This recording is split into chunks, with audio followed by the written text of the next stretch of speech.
Hello and welcome back. In this short lecture, we're going to learn about device configuration profile. To create a device configuration profile, click on create profile and give a meaningful name and choose a platform. In our case, we are choosing here Windows 10 and later, and point to profile type. In this profile type, I'm going to choose here domain join, which is in a preview mode at this point of time as on recording of August 1st.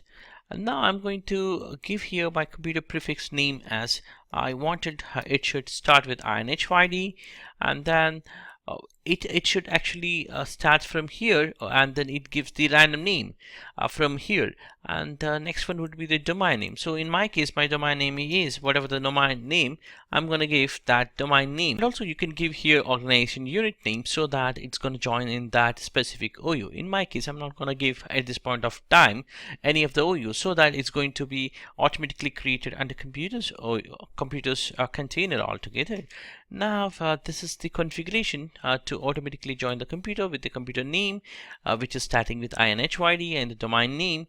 And this is I can give a meaningful name here in this case as domain join, and click OK. That would actually create as this specific configuration.